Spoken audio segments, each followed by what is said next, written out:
Hey, now we are live. Don't know why I have to have things popping up when I'm trying to go live, but there we have it. We are live. Welcome to another stream here on YouTube. I am sitting here. I don't know how long it's going to be today, but unlike the last one, I do have a plan, and I will give you guys updates and such. Let me see if I could take the. I'll just put you down for a moment. Trying to use my little bookshelf to hold my water bottle. Success. As long as it's not completely filled. Success. Success there. Okay, so we're live. Yeah. How's it going, Northman? How's it going? Welcome in. I do have a plan today for what we're going to be discussing and reading about. Hey there, Dylan. How's it going? Oh. Oh, Northman is Time Lord? Yeah, I do recognize the icon, if not the username. How is it going? Whew. Everybody's got so many names. It's not going too badly. It's not going too badly. I'm in a little bit of pain today, but nothing too serious. I just put some of that menthol stuff on my hip, so that's really working for me there. I do have updates regarding the PC. Some of you may know about this if you've been by the Twitch streams. If not, it's going to be news to you. I'll wait a little while before we get into that. Let a few more people come in. That way I don't have to repeat myself too many times. But yeah. Are you from the north? Rovanian or Eriador? Or the forward way, perhaps. Well, anybody see that's the thing. When we use these phrases like Northman, Southron, Easterling, they're relative. It's always so. To somebody in Gondor, a hobbit would be a Northman. Well, not a man, but but to somebody who's living in the Shire, the dwarves of the Blue Mountains would be the ones to the north. So it's sort of like the Easterlings in the First Age. There were characters called the Easterlings, and in the Third Age there were characters called the Easterlings, and they did not come from the same place, because the First Age stories took place in Beleriand, and what's to the east of Beleriand? Eriador, and then to the east of that is Rovanian. So when you hear about Morgoth having the Easterlings, these barbaric Easterlings come out of the east and join his armies, they're talking about men from Rovanian. But when we talk in the Third Age in the Lord of the Rings about the Easterlings that are part of Sauron's forces, we're talking about men of Rhûn, which even Rhûn really just means east. It's the east. So, so that's those sort of like directional based titles and descriptions are very relative. Another good example in the Lord of the Rings, in the early parts of it, and when they're in Bree, we hear a lot about these Southrons, these men from the south that are causing problems. And well, we said, well, where are they really from? Are they from Dunland? Are they from Gondor? Or where are they really from? And what it really turns out is we're talking about men who are mostly coming up out of Isengard, and it's funny, you're asking me about pickle Pepsi, which I've never heard of, but I'm assuming, is that like the Kool-Aid pickle, but with Pepsi?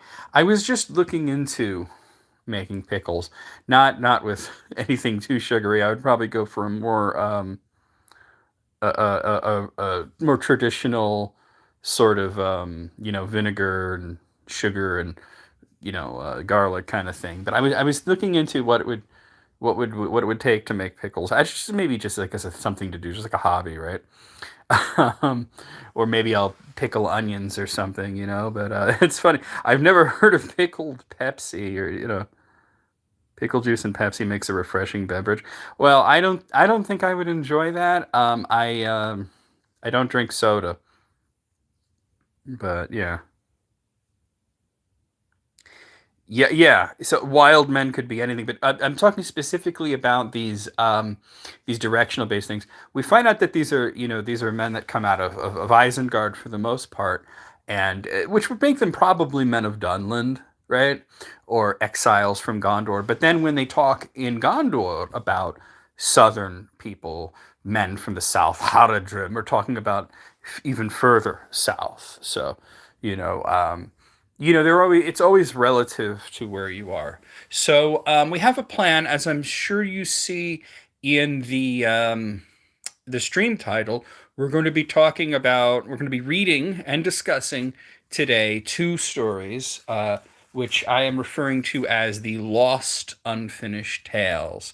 And this is interesting because everybody knows about the book Unfinished Tales.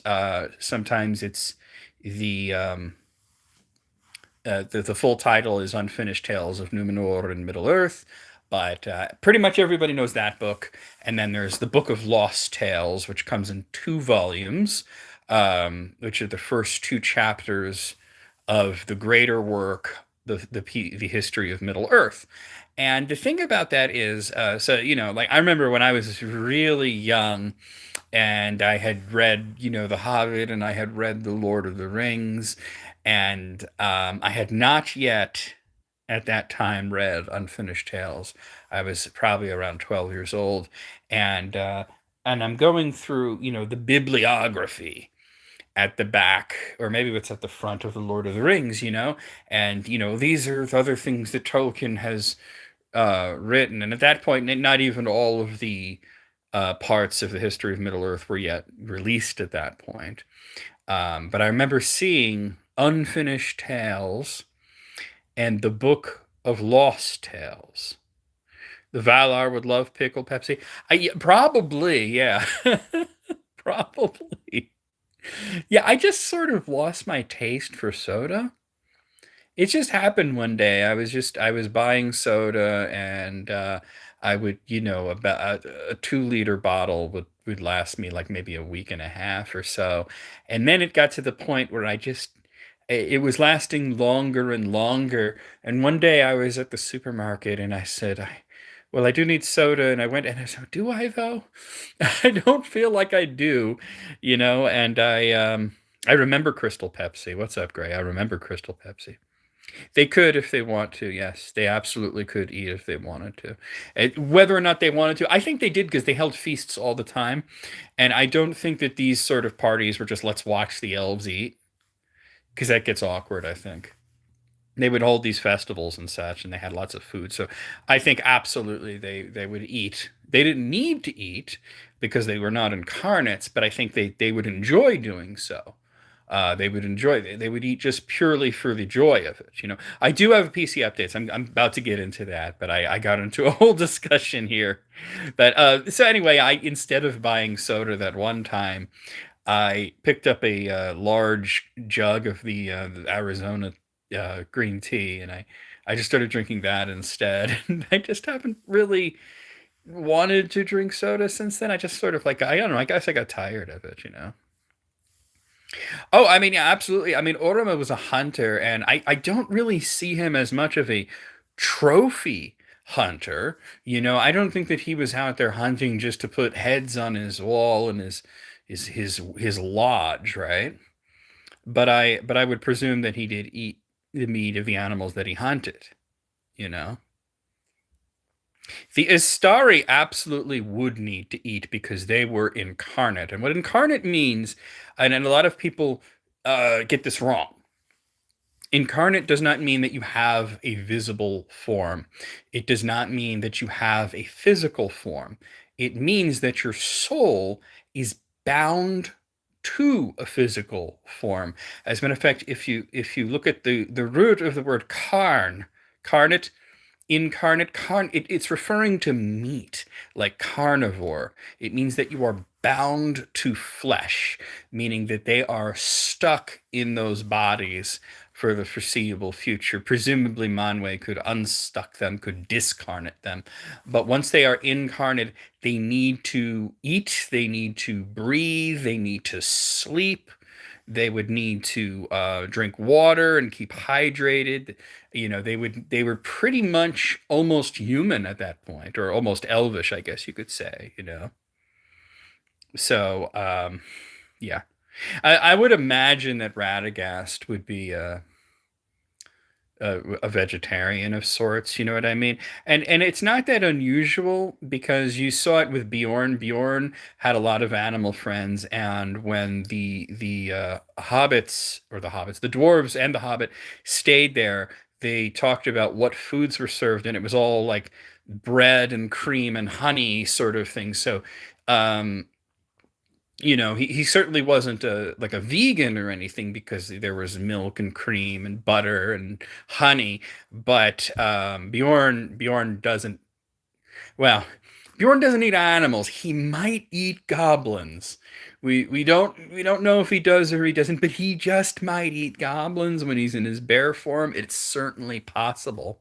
But anyway, I talked about how everybody knows the, unfinished tales, and everybody knows the book. Well, most people I think know the Book of Lost Tales, but we're going to dip into a different book today.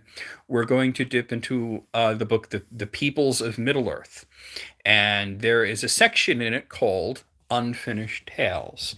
And in that section, which is called Unfinished Tales, there are two of Tolkien's stories that were not finished, but were not included in the book Unfinished Tales. So these are the lost unfinished tales. One of them is a story called Tal Elmar.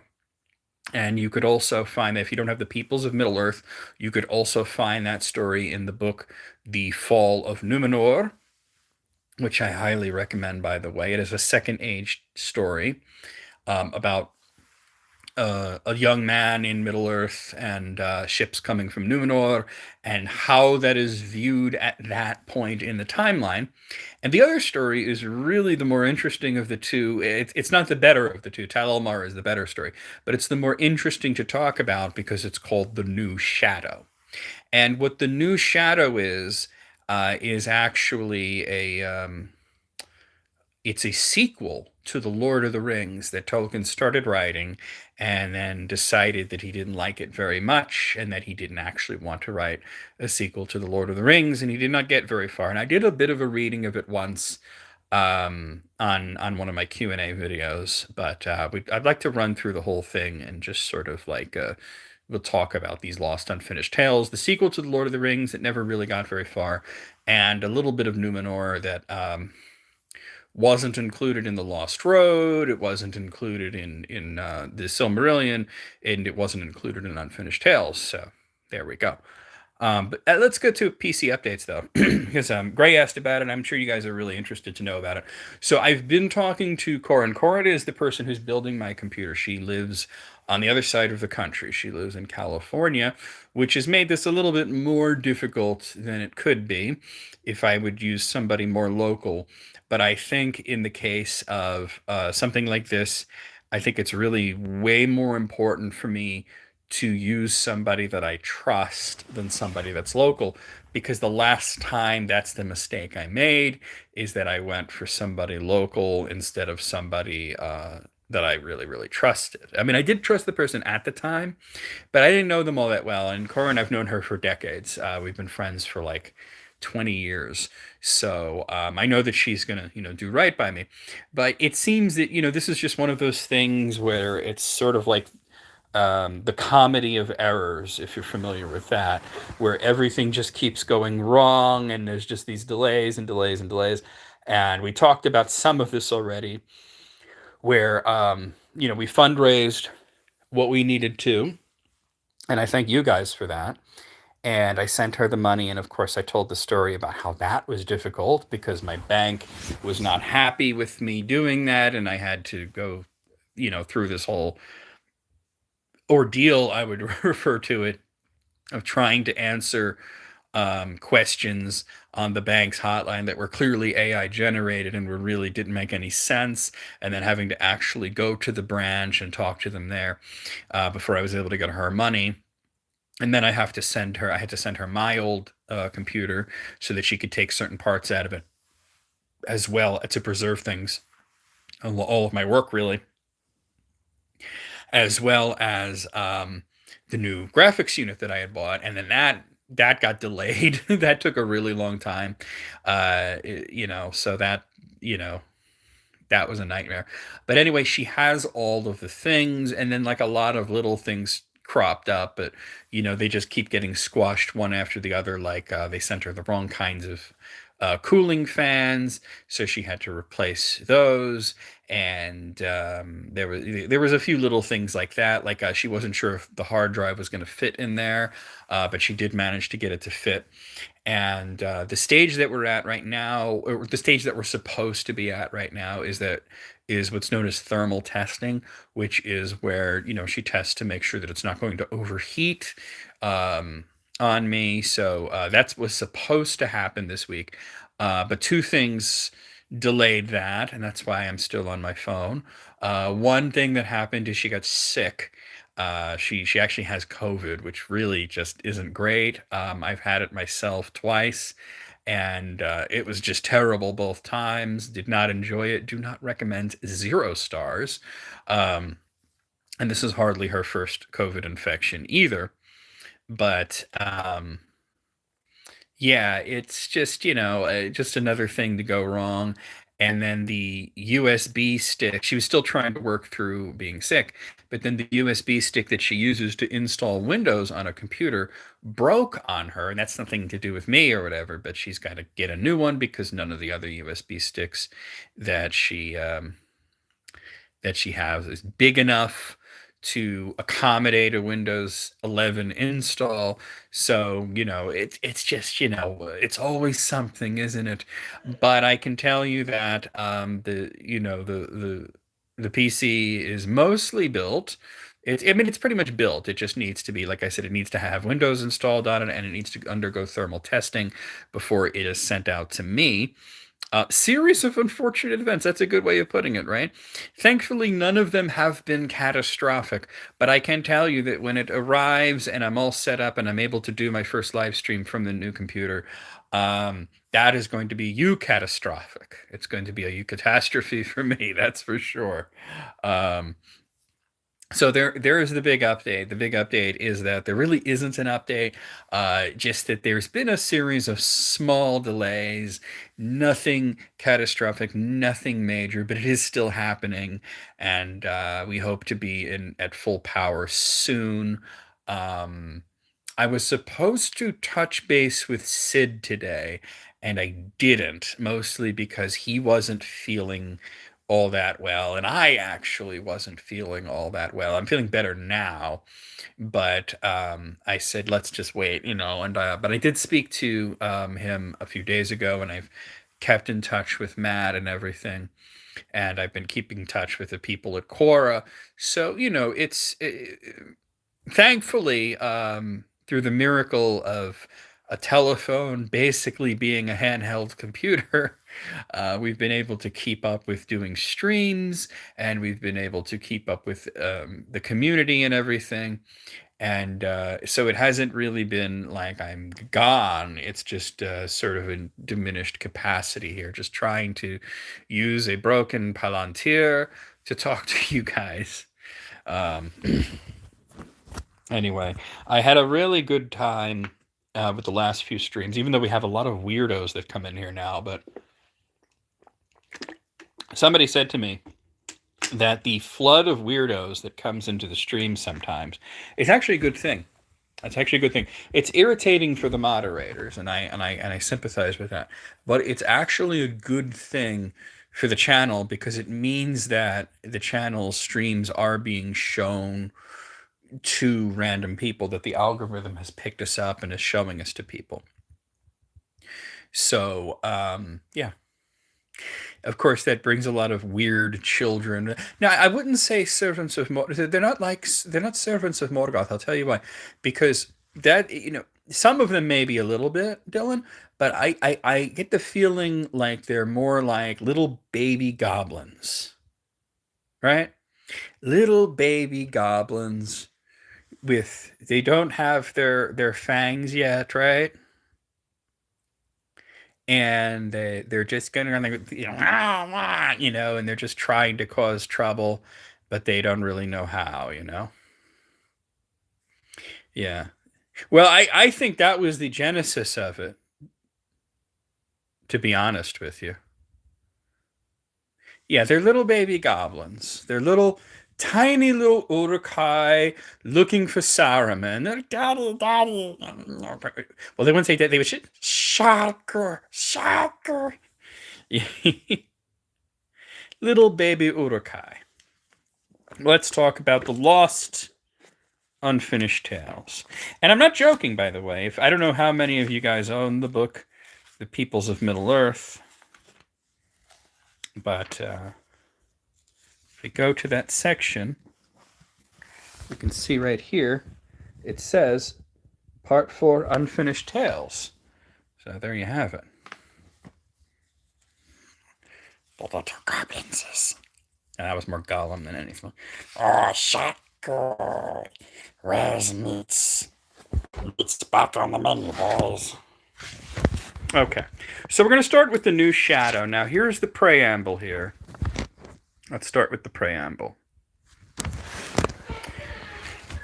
This story, or fragment of a story, is now published for the first time, though its existence has long been known. The textual history is not complicated, but there is a surprising amount of it.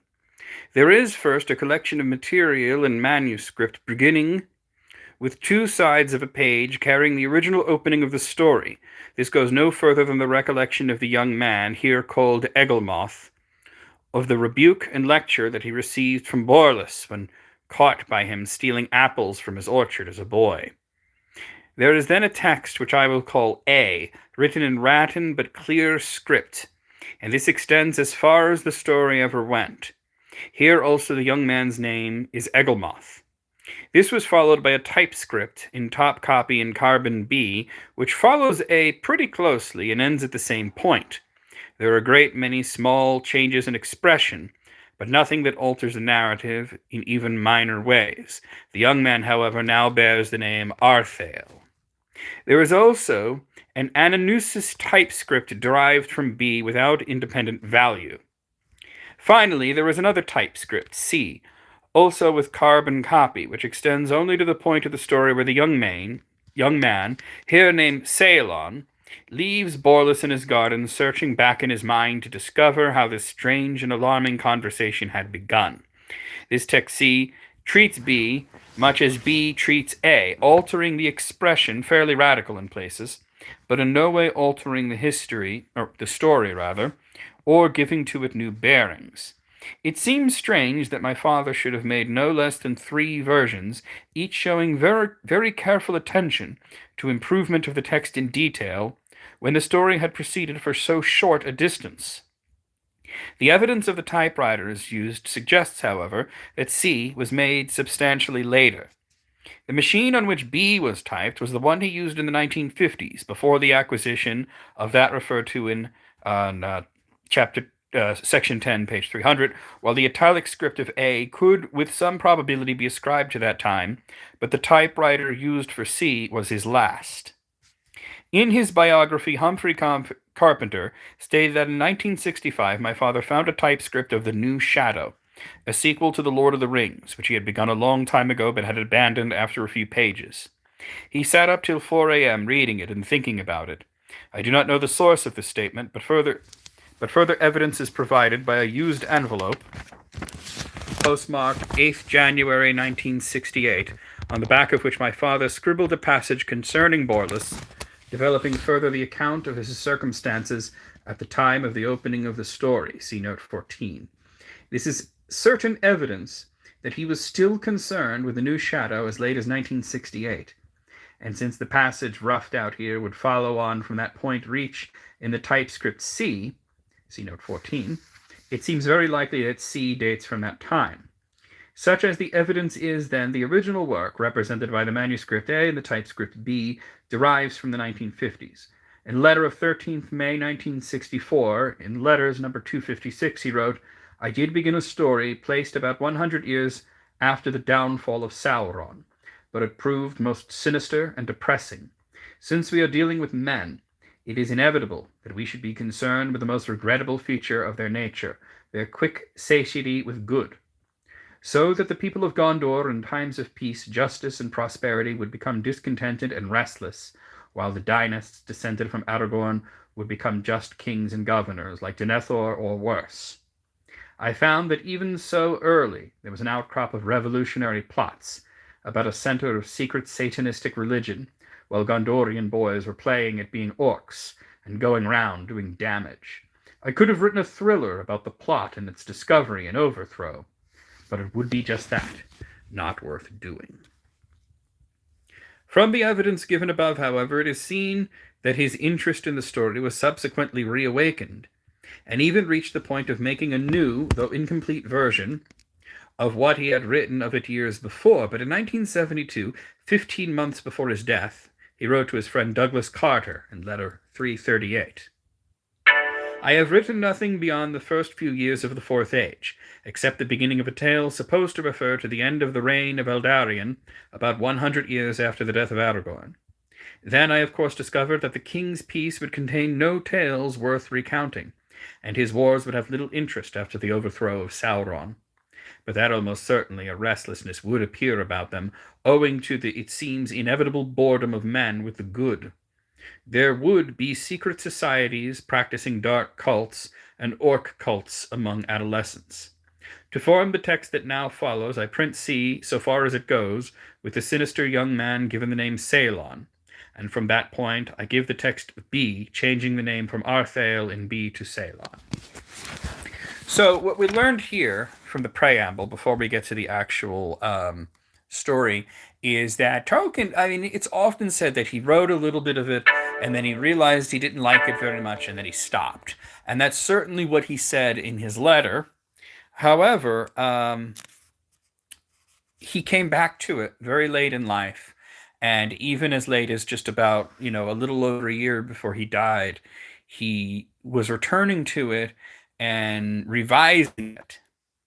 So even though he thought, well, it might not be a story worth telling, we see that he was still drawn to it.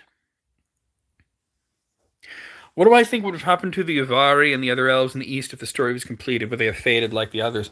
The fading takes a really, really long time, many, many thousands of years. It wouldn't have happened in something like The New Shadow. I think that it was never going to be a tale that involved orcs, elves rather. It involved orcs in a certain way. It was never going to be a tale that involved elves. It was never going to be a tale that involved elves or hobbits or wizards. It was only going to be a tale about men. And that's why I think that Tolkien was having a rough time with it, because he didn't just want to tell a story about men doing bad things simply because peace was boring to them. But he still kept coming back to it. And there are 3 revisions, or rather, there was an original and 2 revisions. So we're going to read The New Shadow, or as much of it as exists. And, keeping in mind that this is starting off with the second revision, version C, which only goes to a certain point, and then sort of an edited version of B after that. So here we go. This tale begins in the days of Eldarion, son of that Elisar of whom the histories have much to tell.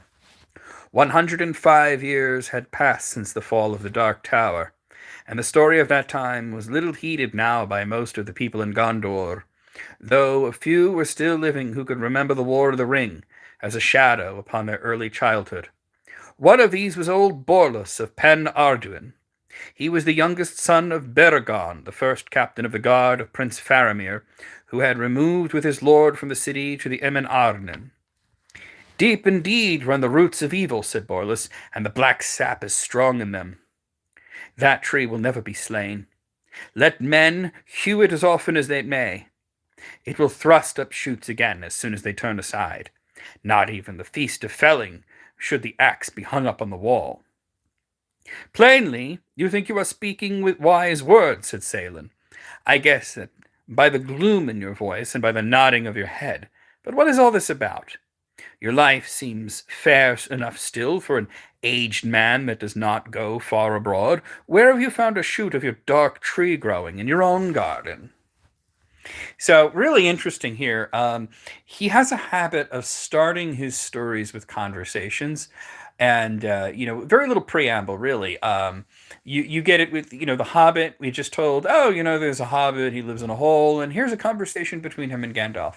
And in the Lord of the Rings, it's like, well, Bilbo's gonna be having a birthday, and here's a conversation with Sam's dad and the miller's son and a few other hobbits, and Daddy Two Foot and whatnot. And then in this, it's like, well, this tale is, after the downfall of Sauron, and here's a conversation between two guys, and he's saying, hey, evil's never really gonna go away. That's his point. He's saying that the tree of evil cannot be slain. It's going to return. And then this other guy, this Salon, he's gone through a few different names. But Tolkien, at least seemed to be using the word Ceylon when he died. But he's saying he gets really defensive almost immediately. He's like, well, where do you think that's happening? Maybe it's you. He just sort of like throws it back and, like Uno reverse cards it at him. Like, oh, you think evil's still around? Well, maybe you're the one that has the problem. Which is sort of like methinks he doth protest too much, right? Let's continue here. Borlus looked up, and as he glanced keenly at Ceylon, he wondered suddenly if this young man, usually gay and often half-mocking, had more in his mind than appeared in his face. Borlus had not intended to open his heart to him, but being burdened in thought, he had spoken aloud, more to himself than to his companion. Ceylon did not return his glance. He was humming softly while he trimmed a whistle of green willow with a sharp nail knife. The two were sitting in an arbor near the steep eastern shore of Anduin, where it flowed about the feet of the hills of Arnon. They were indeed in Borlus's garden, and his small grey stone house could be seen through the trees above them on the hill slope facing west. Borlus looked at the river, and at the trees in their June leaves, and then far off to the towers of the city and the glow of the late afternoon. No, not in my garden, he said thoughtfully. Then why are you so troubled? Asked Ceylon. If a man has a fair garden with strong walls, then he has as much as any man can govern for his own pleasure. He paused. As long as he keeps the strength of life in him, he added. When that fails, why trouble about any lesser evil? For then he must soon leave his garden at last, and others must look to the weeds. Now this is interesting, because now what he's saying is, well, I get what you're saying, man, but you're old. What do you care if young men play at being orcs and there are secret societies that are worshipping Melkor, that are rising up in Gondor? What do you care about that? You're going to die soon, He doesn't come off very nice here, does he? Borlus sighed, but he did not answer, and Ceylon went on. But there are, of course, some who will not be content, and to their life's end they trouble their hearts about their neighbors and the city and the realm and all the wide world. You are one of them, Master Borlus, and have ever been so since I first knew you as a boy, and you caught in your orchard. Even then you were not content to let ill alone, to deter me with a beating, or to strengthen your fences. No, you were grieved and wanted to improve me.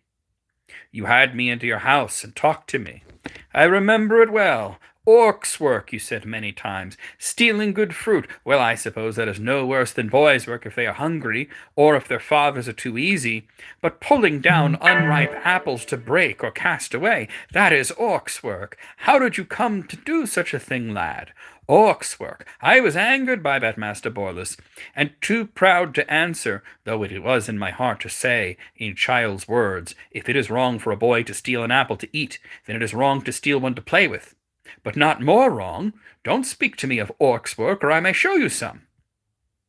It was a mistake, Master Borlus, for I had heard tales of the orcs and their doings, but I had not been interested till then. You turned my mind to them. I grew out of petty thefts. My father was not too easy. But I did not forget the orcs. I began to feel hatred and think of the sweetness of revenge. We played at orcs, I and my friends, and sometimes I thought, shall I gather my band and go and cut down his trees? Then he will think that the orcs really have returned. But that was a long time ago, Salen ended with a smile. So, yeah, what do you care about Melkor? Yeah, exactly. So you're seeing here, like, boy, that really escalated very quickly, didn't it? Like, he's just sort of musing about, hey, man, evil's never really going to go away. And this guy, he gets defensive, he gets weird about it, and then he starts bringing up, well, I might have been a little troublemaker, but you really messed me up because you told me I was acting like an orc, and that made me want to be an orc. And I was thinking like, hey, if I could steal your fruit and eat it, well, I could also steal it and break it just for fun. And you know what? And then me and my friends, we were pretending to be orcs, and we were gonna go and we were gonna, really do some really nasty stuff. But then we didn't, so it's okay. You know, and I can just imagine Borlus here just being like, "Wow, you're really laying a lot on me right now."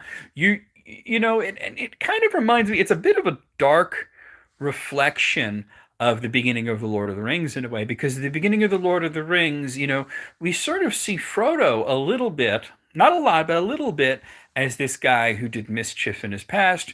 We hear about him sneaking into Farmer Maggot's fields and stealing his mushrooms, and it got to the point where Farmer Maggot told him, hey, next time you do this, I'm going to let my dogs eat you. And it scared him so much that he was basically scared straight. He never did that again. And even at the age of 50 years old, he was still afraid of Farmer Maggot and his dog. Is stealing really like being an orc? Well, see, that's what Borlus was saying. He was saying, like, if you're stealing because you're hungry, that's one thing. But if you're stealing my apples just to throw them at walls and break them, that's the work of orcs, because that's the ruination of something beautiful for no good reason. You're not using that for food, you're just wrecking it, and that's really the work of Melkor. It's not like Sauron who wants to take over the world, right? He doesn't want to enslave you and force you to grow apples for his armies. It's more like Melkor who wants to just make you watch as he burns all your apple trees down and laugh at you about it. You know what I mean? It really is going back to what Tolkien would call the original sin of the legendarium, of the discordant themes in the Ainulindala, and of Melkor trying in vain to ruin what God created out of nothing more than spite, not because he thought he could do better, but because he just really wanted to spite him. You've known a few orcs in your life, and I think we all have.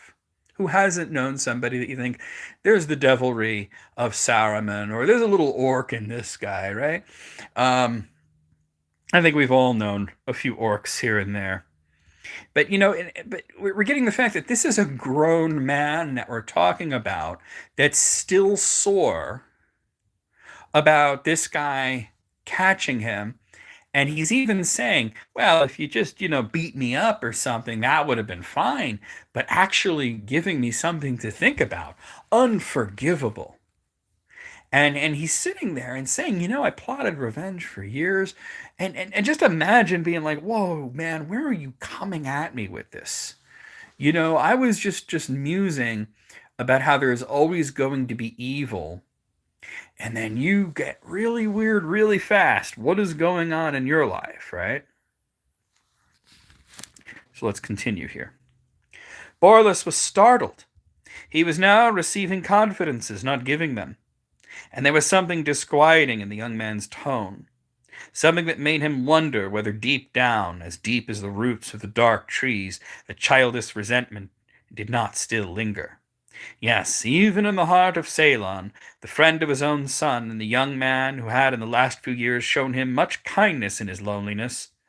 At any rate, he resolved to say no more of his own thoughts to him. Alas, he said, we all make mistakes. I do not claim wisdom, young man, except maybe the little one that may glean with the passing of years, from which I know well enough the sad truth that those who mean well may do more harm than those who let things be. I am sorry now for what I said, if it roused hatred in your heart, though I still think that it was just, untimely maybe, and yet true. Surely even a boy must understand that fruit is fruit, and does not reach its full being until it is ripe, so that to misuse it unripe is to do worse than just to rob the man that has tended it. It robs the world, hinders a good thing from fulfillment. Those who do so join forces with all that is amiss, with the blights and the cankers and the ill winds, and that was the way of orcs. And it is the way of men too, said Ceylon. No, I do not mean of wild men only, or those who grew under the shadow, as they say. I mean all men. I should not misuse green fruit now, but only because I have no longer any use for unripe apples, not for your lofty reasons, Master Borlus. Indeed, I think your reasons as unsound as an apple that has been too long in store. To trees, all men are orcs. Do men consider the fulfillment of the life story of a tree before they cut it down? For whatever purpose, to have its room for tilth, to use its flesh as timber or as fuel, or merely to open the view. If trees were the judges, would they set men above orcs, or indeed above the cankers and blights?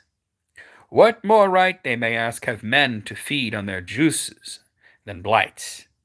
A man, said Borlus, who tends a tree and guards it from blights and many other enemies, does not act like an orc or a canker. If he eats its fruit, he does no injury. It produces fruit more abundantly than it needs for its own purpose, the continuing of its kind. Let him eat the fruit, then, or play with it, said Ceylon. But I spoke of slaying, hewing, and burning. And by what right men do such things to trees? You did not. You spoke of the judgment of trees in these matters, but trees are not judges. The children of the One are the masters. My judgment as one of them you know already. The evils of the world were not at first as the great theme, but entered with the discords of Melkor.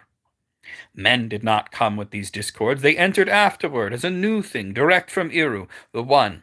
And therefore they are called his children, and all that was in the theme they have for their own good the right to use rightly, without any pride or wantonness, but with reverence.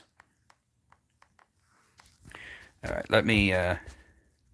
Yeah, he's blowing it out of proportion because he's got a bit of a guilty conscience. You know what I mean? Like, the guy just happens to mention something about, hey, he wasn't even talking to him. He was just thinking out loud. Evil never really is going to go away. And this guy's like, he's on to me. And then he starts talking. It's sort of like, if you're driving and then, you get the flashing blue lights and you pull over and the police officer comes up to your window and you just start talking. Well, I know I was speeding, but I was trying to get to and you just talk yourself right into just, probably admitting a few things that you shouldn't admit, because maybe he was pulling you over for something really minor, but then you start yapping and you start giving away all the things that, you did. I've heard stories of, people getting pulled over and then, just for something minor. And then the police officer comes to their window and then they say something like, I didn't have anything to do with that robbery. And it's like, whoa, man. What are you saying? What happened? What robbery? Tell me about it, The orcs are not legendary creatures because, as mentioned in the very beginning of the story, there are still people, like Borlus, for example, that remember the War of the Ring and they remember the orcs. And I don't think that the orcs are fully gone from the world either. They're just really close to being fully gone from the world. We know that Outergorn's whole idea with the orcs, and in fact all of the enemies of Gondor, was, I'm going to give you guys Mordor, and you can stay there, and we're going to leave you alone, and you're going to leave us alone. And if you cause any problems, then it's on. But if you don't cause any problems, then we're good. Um, a lot of the ones in the northern sections were wiped out by dwarves. Um, but eventually, the dwarves are going into Moria, the elves are sort of disappearing, so I don't think that the orcs are gone. I just think that they're really, really diminished. How do they know of Melkor's Discord? Because there was this little fella named Bilbo Baggins that translated the Silmarillion, and he gave that translation to Sam.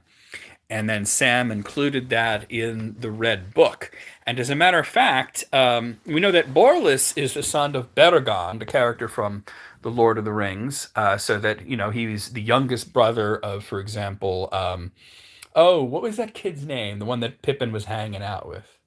It started with a B. But anyway, we know that they lived in Ithilien, and that they basically lived in the princedom of Ithilien, which Faramir was in charge of. And Faramir had a grandson who also wrote the Tale of Aragorn and Arwen, and he contributed to the Red Book. And there's a specific copy of it that's called the Thane's copy that came from Gondor. And so we see these scholars from the late Third Age and into the Fourth Age. Hold on a second. I just got a text that is very bizarre.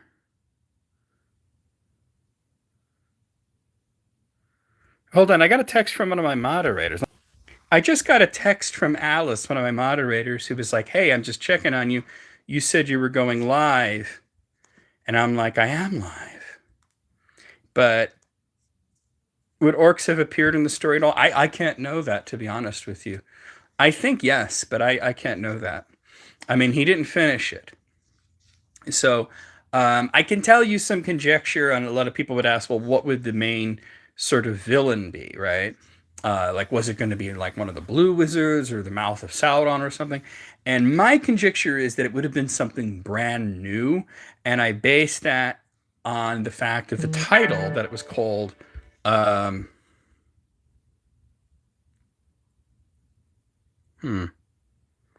it was called the New Shadow. Okay, so I'm having an issue here. Alice just sent me a picture of my channel telling me it, and it's not showing me as being live. And we only have a few people in here, which is unusual. Usually we have more people than that.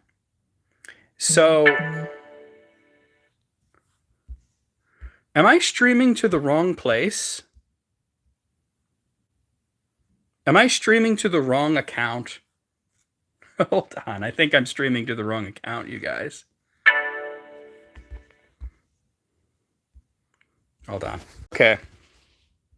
Yeah, I'm gonna fix that. For almost an hour, I've been streaming to the wrong YouTube account. All right, let me go switch. I'm gonna end and switch. Okay, somebody's really gonna have to download this.